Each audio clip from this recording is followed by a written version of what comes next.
ఒక చిన్న మీకు క్వశ్చన్ ఏంటంటే, ఒక చిన్న డౌట్. ఈస్టర్ అనే పదం ఎక్కడి నుంచి వచ్చింది? ఈస్టర్ అనే పదం బైబుల్లో ఎక్కడ లేదు కదా.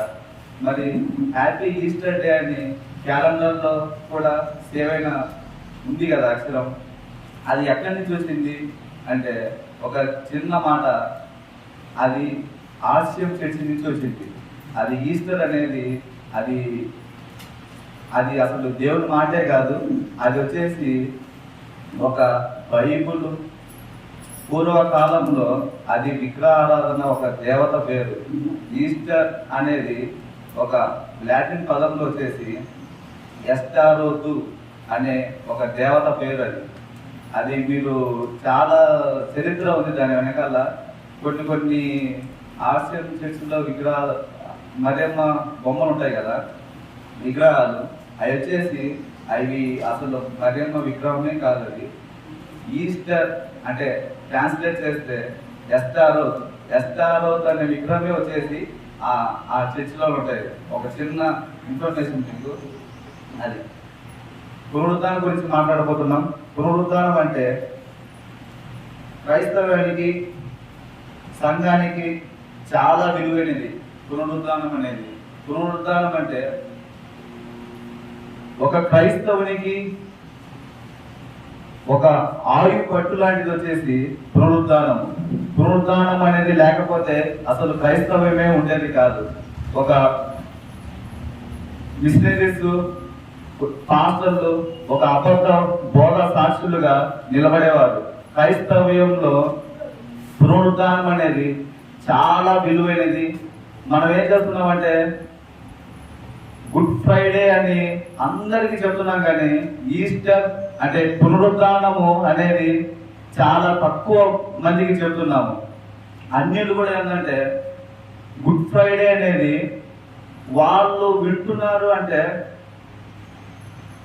మనం వాళ్ళకు అందించే మాటలు కానీ ఇన్ఫర్మేషన్ కానీ మా దేవుడు చనిపోయాడు అని చెప్తున్నాం, కానీ అదే దేవుడు తిరిగి 3వ దినమున లేచాడు అనేది మనం చెప్పలేకపోతున్నాం.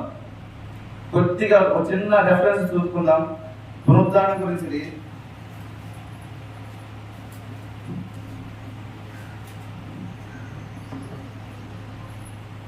లూకా సువార్త 18వ అధ్యాయం 33-34. ఆయన శిష్యులు, ఒక చిన్న మాట, ఒక శిష్యులు వచ్చేసి ఆయనతో కూడా చాలా రోజులు 3.5 సంవత్సరములు తిరిగారు. ఆ 3.5 సంవత్సరంలో చాలా సార్లు వచ్చేసి దేవుడు అంటే యేసుక్రీస్తు వారు చాలా సార్లు శిష్యులు చెప్పారు, అయినా కూడా వాళ్ళు గ్రహింపలేదని లేఖనాలు సెలవిస్తున్నాయి. లూకా సువార్త 18వ అధ్యాయం 33. ఆయనను కొరడాలతో కొట్టి చంపుదురు, 3వ దినమున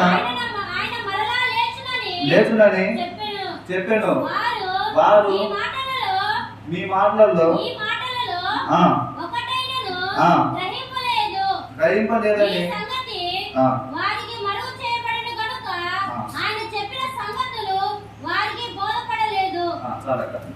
దేవుడు చాలా సార్లు శిష్యులతో చాలా మాటలు చెప్పాడు.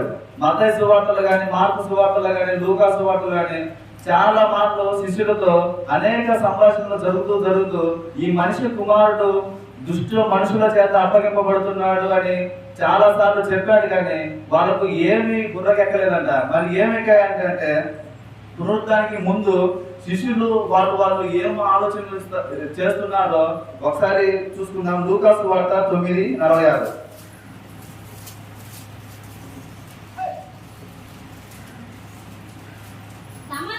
తమలో ఎవడు గొప్పవాడు అని వారిలో వాళ్ళు శిష్యులు వచ్చేసి ఈ పునరుద్ధానం గురించి, 3వ దినముల గురించి, యేసుక్రీస్తు వారు లేస్తారు, పునరుద్ధానం జరుగుతుంది అని బుర్రకెక్కలేదంట. కానీ ఏమిటినాక తమలో ఎవరు గొప్పవాడని ఆ క్రీస్తు పరలోకంలో కుడి పార్శ్వం ప్రక్కన నువ్వు కూర్చుంటావా నేను కూర్చుంటానా, అలాగనే వీళ్ళల్లో వచ్చేసి ఏం జరుగుతుందంటే ఎవడు గొప్పవాడు, తమలో ఎవడు గొప్పవాడు అని అలాగనే పోట్లాడుకుంటున్నారంట. అదే సంభాషణ, అదే గొడవ వచ్చేసి నేడు క్రైస్తవులలో కూడా, సంఘాలలో కూడా జరుగుతుంది. ఒక చిన్న పబ్లిక్ మీటింగ్స్ కానీ, ఏదన్నా చిన్న ఒక మీటింగ్స్ కానీ సంఘంలో కొన్ని ఏదైనా జరిగినాయంటే, ఫంక్షన్స్ లాగా జరిగినాయంటే ఒక్కరికి అప్పగిస్తే చాలు, రెండో వాడు వచ్చేసి వానికే ఎందుకు ఇచ్చారు, నాకు ఇయ్యచ్చు కదా, వాళ్ళకే అప్పగిస్తాడు, నాకు అప్పగించచ్చు కదా అని వాళ్ళల్లో వాళ్ళే పోట్లాడుకుంటారు. కానీ ఇది మన సంఘము, మన గురించి మనము చేయాల్సిన పని ఇతరులకి సువార్త చేయాలి, 4 దేవుని మాటలు చెప్పాలి అనే ఆలోచన ఉండదు. కానీ ఏముంటదంటే వాడు గొప్పవాడా, నేను గొప్పవాడా, ఏ ఆలోచన ఉంటాయి. కానీ ఇది సంఘము 4 మాటలు చెప్పి దేవుని మార్గం వైపు తిప్పుదాము అనే ఆలోచనే ఉన్నదంట. నేను కూడా సేమ్ అవే గొడవలు మన సంఘంలో కూడా జరుగుతున్నాయంటే, కొన్ని చిన్న చిన్న గొడవలు జరుగుతున్నాయండి. మీకు తెలుసా ఎక్కడ జరుగుతున్నాయంటే, ఒక క్రిస్మస్ చూడండి, ఒక న్యూ ఇయర్ చూడండి, అందరూ అన్న కేక్ కట్ చేస్తాడు, కానీ మొదటి పీసు ఎవరికి ఇస్తాడా అని అందరూ కూడా చూస్తా ఉంటారు. ఎవరిని పిలుస్తాడా.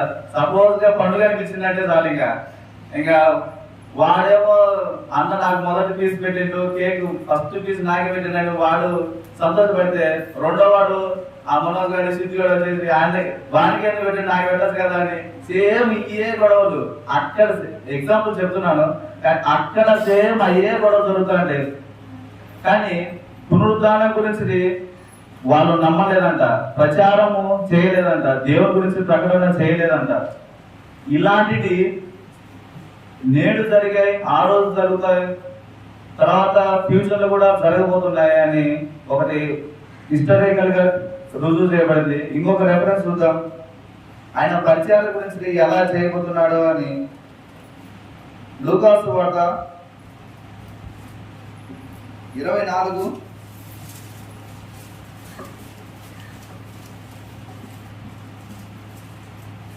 7వ వచనం చూడండి. మనిషి కుమారుడు పాపిష్ఠులైన మనుషుల చేతికి అప్పగింపబడి సిలువ వేయబడి 3వ దినమందు లేవవలసి ఉన్నదని ఆయన మీతో చెప్పిన మాటలు జ్ఞాపకం చేసుకున్నాడని వారితో అనేది. సందర్భం ఏంటంటే ఆయన మరణించి అంటే డెడ్ బాడీ కోసం వెతుకున్నారు 2 స్త్రీలు. వాళ్ళకి అంటే అంతకు ముందు ఆయన సిలువే ముందు చాలా మాటలు శిష్యులకు చెప్పాడు, ఆ 2 స్త్రీలతో చెప్పాడు, మరియా ఇంకొకరు స్త్రీలతో చెప్పాడు. కానీ వాళ్ళు గ్రహింపలేదు. వాళ్ళు వచ్చేసి ఆదివారం తెల్లవారుజామున బాడీ కోసం చూస్తున్నారు, కానీ ఆ రాయి సామాజికున్న రాయి తొలగింపబడిందని, తర్వాత 2 దేవదూతలు ఆడ కూర్చున్నారని వాళ్ళు ఏం గ్రహింపలేక ఏమంటున్నారంటే యేసును చూశారా అని వాళ్ళని అడుగుతున్నారంట. కానీ ఇప్పుడు కూడా మనం వాళ్ళకి మనకు తేడా ఏంటంటే, వాళ్ళు అదే చేస్తున్నాము, మనం కూడా అదే చేస్తున్నాము. ఎలాగంటే మనం చేస్తున్న ఉద్యోగంలో కానీ, మనం చేస్తున్న పనిలో కానీ, మనం తిరుగుతున్న స్థలంలో కానీ ఒక 4 మాటలు దేవుని గురించి చెప్పాలి అనే బాధ్యత ఆ శిష్యులకు లేదు, మనకు కూడా లేదు. ఎందుకంటే ఒక చిన్న జోక్ చెప్తాను, సందర్భం వచ్చింది కాబట్టి. మనం చేలో పనికి పోతాము, అందరూ స్త్రీలు కానీ పురుషులు కానీ అందరూ వరిలో నాటేస్తాం కదా. నాటేసేటప్పుడు టైం పాస్కి ఏం చేస్తాము, పాటలు పాడుతూ ఉంటాము. ఏమని ఏంటంటో భజన పాటలు ఇలాంటివి పాడతాం. కానీ దేవుని గురించి 4 మాటలు చెప్పుకుంటున్నాము, లేదా పోయిన ఆదివారం కానీ లేకపోతే అటు వచ్చే ఆదివారం కానీ అన్న చెప్పిన మెసేజ్లు మళ్ళా జ్ఞాపకం చేసుకుంటూ నెమరు వేసుకుందాము అనేది లేదు. నాకు బాగా గుర్తుందంటే, ఇక్కడ మేము నాటేసినప్పుడు చేలో అందరూ ఒక 15 మంది దాకా అందరూ స్త్రీలే. అందరూ ఏం చేస్తున్నారంటే నాటేయడానికి రెడీగా అందరూ వంకొని నాటేస్తున్నారు. టైం పాస్కి పాటలు పాడుకుంటా ఉన్నారు. ఏమనంటే ఒక ఆమె ఉంటుందంట, అక్క నువ్వు పాట పాడు నాకు టైం పాస్ కాలేదు అని ఇంకొక ఆమె అంటే, ఇంకొక ఆమె వచ్చేసి నాకు పాట ఒక లైనే వస్తుంది అని ఇంకొక ఆమె ఉంటుందంట. వాళ్ళు నేను గమనించాను ఏంటంటే వాళ్ళు ఏ పాటలో కానీ అవి పూర్వకాలం నుంచి పాటలు పాడుతూ ఉంటారు. గీ అంటారు, ఆమె పాటతో ఏడుతుందో కూడా తెలియదు, అంత గట్టిగా పాడుతూ ఉంటారు. కానీ అదే సమయము అదే సందర్భము మనం దేవుళ్ళలాగా అంటే దేవుడు శిష్యులుగా మార్చుకోవడానికి అదొక అవకాశం చేస్తున్నా మీకు, నీకైనా నాకైనా. కానీ అంటే మనతో పాటు చాలా మంది ఒక 10-12 మంది ఉంటాము మనతో పాటు పనిచేసేవాళ్ళు. వాళ్ళల్లో దేవుని గురించి చెప్పాలన్నా ఆ టైంలోనే వాళ్ళకి బాగా వాక్యం ఎక్కేది. ఎలా అంటే వాళ్ళు టైం పాస్ కానప్పుడు ఏదో ఒకటిలే వాళ్ళు చెప్తున్నారు, మనం వినే గ్రహింపు శక్తి అక్కడనే వాళ్ళకు స్టార్ట్ అవుతుంది. అలాంటప్పుడే మనం దేవుని గురించి చెప్పి వాళ్ళని మారు మనసు పొందేలాగా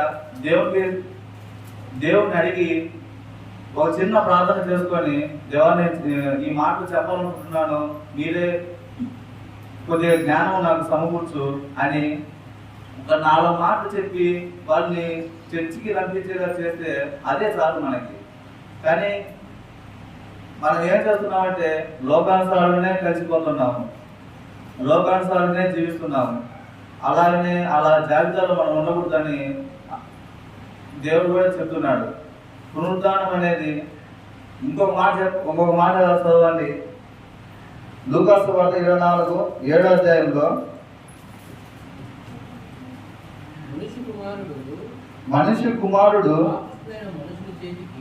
పాపిష్టులైన మనుషుల చేతికి అప్పగింపబడి సిలువ వేయబడి 3వ దినమందు లేవవలసి ఉన్నదని ఆయన మీతో చెప్పిన మాట జ్ఞాపకం చేసుకున్నాడని వారితో అనేది.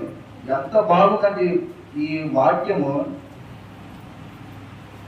చాలా బాగుందండి ఈ వాక్యము. ఎలా అంటే మనిషి కుమారుడు అంటే యేసుక్రీస్తు వారు పాపిష్టులైన మనుషుల కొరకు అప్పగింపబడిన అంటే దానికి చాలా డెప్త్ ఉందండి. అది ఎలా అంటే దేవుడు ఈ పాపిష్టులైన మనుషుల కొరకు పరలోకాన్ని వదిలించాడు అంట. ఈ పాపిష్టులైన మనుషుల కొరకు నరరూపై వచ్చాడు. ఈ పాపిష్టులైన మనుషుల కొరకు, నీ పాపం కొరకు నా పాపం కొరకు పిడుగుతులు తిన్నాడు. ఈ పాపిష్టుల అంటే మనమే ఈ పాపిష్టుల మనుషుల కొరకు సిలువలో దారుణంగా, అతి దారుణంగా హింసలు పొంది మన కోసం బంధించాడు. ఈ పాపిష్టులు అంటే మన కొరకు చేయరాని కార్యం కూడా చేసి ఆయన మృతుల్లో నుండి లేపబడ్డాడు. నీ కోసము నా కోసము సిలువ వేయించుకొని ఎంతగా ప్రేమిస్తున్నాడో ఈ సందర్భంలో మనకు తెలియజేస్తున్నాడు. ఏంటంటే సిలువ యాత్ర అనేది ఈ పాపిష్టుల మనుషుల కొరకు తన ఇష్టమైన ఆ తండ్రి చేయని కూడా, ఆ తండ్రిని కూడా వదిలేసి నీ కోసం నా కోసం మరణించి 3వ దినం తిరిగి లేచాడు. అంటే మనం బాగా అర్థం చేసుకోవాల్సింది ఏంటంటే ఒక తండ్రి ప్రేమ ఎలా ఉంటుందో నీ కోసము నా కోసము, అంటే పరలోకానికి మనం అందరము వెళ్ళాలి అనేది ఆయన కళ. ఆ కళ కోసము తన ప్రియమైన కుమారుని కూడా చెయ్యి వదిలేసి ఆయన్ను మరణానికి అప్పగించి తర్వాత ఆయన 3వ దినమున లేచాడు అనే ప్రూఫ్ ఏంటంటే ఈ రోజే ఈస్టర్ అనేది. చాలా మంది రోమా ప్రభుత్వం వాళ్ళు ఈ సమాచారాన్ని బయటికి క్రైస్తవులకి తెలియకూడదని చాలా రకరకాలుగా కప్పెట్టారు. కానీ అది దేవుని యందు అది సాధ్యం కాలేదు. అంటే ఏమంటున్నాడంటే దేవుడు, నా యందు విశ్వసించి నన్ను నమ్ము, నా మార్గంలో నడువు, నీకు మరణము ఉండదు అని చెప్తున్నాడు. ఈ శారీరక ఇది తాత్కాలిక మరణం ఉంటుందేమో కానీ ఆయన నమ్మిన వాడు నిత్య జీవముకి అర్హుడు అని దేవుడు చెప్తున్నాడు. ఆయన విశ్వసించు, నమ్ము, ఆయన రెండో రాక వరకు ఎదురు చూడు, నిత్య జీవము మందే అని తెలియజేస్తున్నాడు. ఈ పునరుద్ధానం రోజు నువ్వు నేను నేర్చుకోవాల్సిన విషయం ఏంటంటే, బాప్తిజం ద్వారా మనమందరము మృతుల్లో నుండి లేపబడి ఆయనకు దగ్గరగా జీవించే అవకాశం నీకు నాకు కలిగిందంటే ఆయన కృప. కానీ మనము లోకానుసారంగా కలిసిపోయి లోకంలో చేసే చేష్టల ద్వారా మనము కూడా అలాగనే చేస్తే నీకు మరణమే ఉంటుంది కానీ మళ్ళా తిరిగి లేపబడవని ఈ పునరుద్ధానం రోజు నువ్వు నేను తెలుసుకోవాల్సింది. ఈ చిన్ని మాటలు దేవుడు దీవించి మన హృదయాల్లో ఫలింపజేయను కాక. ఆమేన్.